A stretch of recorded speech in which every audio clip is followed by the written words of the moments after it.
नमस्कार दोस्तों, आज मैं आपको सुनाऊंगा इसका कर्जा कौन देगा। ये कहानी आपका दिल छू लेगी। बहुत पुराने समय की बात है। एक गांव में एक भले आदमी गंगाराम का देहांत हो गया था। तो जैसे उस आदमी के परिवार वाले उस अर्थी को शमशान ले जाने लगे, तभी अचानक एक मोटे ताजिर सेठ ने उस अर्थी का एक पाँव पकड़ लिया और बोला कि मरने वाले इस गंगाराम से मैं 2 लाख रुपए कर्जा मांगता हूँ, इसलिए पहले मुझे मेरे पैसे दे दो, तभी मैं इसकी अर्थी को शमशान ले जाने दूंगा। अब तमाम लोग तमाशा देख रहे थे। तभी उनके तीनों बेटों ने कहा कि हम तुम्हारा कर्जा नहीं देंगे। पिताजी का कर्जा पिताजी जाने, और वैसे भी अब वो तो इस दुनिया में ही नहीं है। अगर तुम्हें इनकी अर्थी ले जानी है तो ले जाओ। ये सुनकर पूरा गांव गंगाराम के तीनों बेटों पर थू थू कर रहा था। अब गंगाराम के तीनों बेटे उस कर्जे को देने से पीछे हट गए। तभी गंगाराम के भाइयों ने भी कह दिया कि जब बेटे कर्जा नहीं दे सकते तो हम क्यों किसी का कर्जा भरें। अब गंगाराम की अर्थी को वहाँ रुके हुए बहुत देर हो गई थी। तभी ये बात गंगाराम की इकलौती बेटी तक पहुँच गई। तो वो भागी भागी अपने पिताजी की अर्थी तक पहुँची।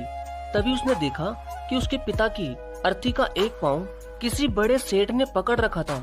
ये देखते ही उसने आंखों में आंसू लिए, अपना सारा जेवर और जितने भी पैसे उसके पास थे वो उसे दे दिए, और फिर उस सेठ के आगे हाथ जोड़ते हुए ये कहा कि सेठ, अगर ये सब जेवर बेचकर भी आपका कर्जा पूरा ना हो पाए तो मैं खुद आपका सारा कर्जा चुकाऊंगी, मगर इस समय मेरे पिताजी की अंतिम यात्रा को मत रोको। तभी उस सेठ ने गंगाराम की अर्थी का पाँव किसी और को पकड़ाकर उसकी बेटी के पास आकर बोला कि मुझे माफ कर दो बेटी, दरअसल बात ये है कि मुझे गंगाराम से 2 लाख लेने नहीं बल्कि देने हैं।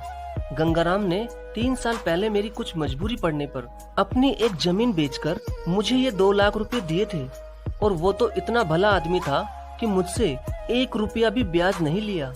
और आज जब मैं गंगाराम के रुपए लौटाने आया हूँ तो मुझे खबर मिली कि उनका तो देहांत हो गया। इसलिए मैं बड़ी ही सोच में पड़ गया था कि अब ये रुपए मैं किसको दूं। इसलिए मैंने ये खेल खेला ताकि गंगाराम जी के ये 2 लाख रुपए घर के एक ऐसे सदस्य के पास जाएं जो वाकई में उनको प्यार और उनकी इज्जत करता हो। और बेटी, आज तुमने ये साबित कर दिया कि अपने माँ बाप को एक बेटे से बहुत ज्यादा एक बेटी ही प्यार करती है। इसलिए ये 2 लाख रुपए मैं तुम्हें सौंपता हूँ। काश तुम जैसी बेटी हर घर में हो जो अपने पिता की इतनी इज्जत करती है।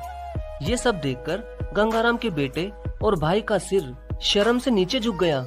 वाकई में दोस्तों, ये बात तो एकदम सच है कि एक माता पिता को बेटे से ज्यादा बेटी ही प्यार और उनकी इज्जत करती है। इसलिए दोस्तों, बेटी पढ़ाओ और बेटी बचाओ।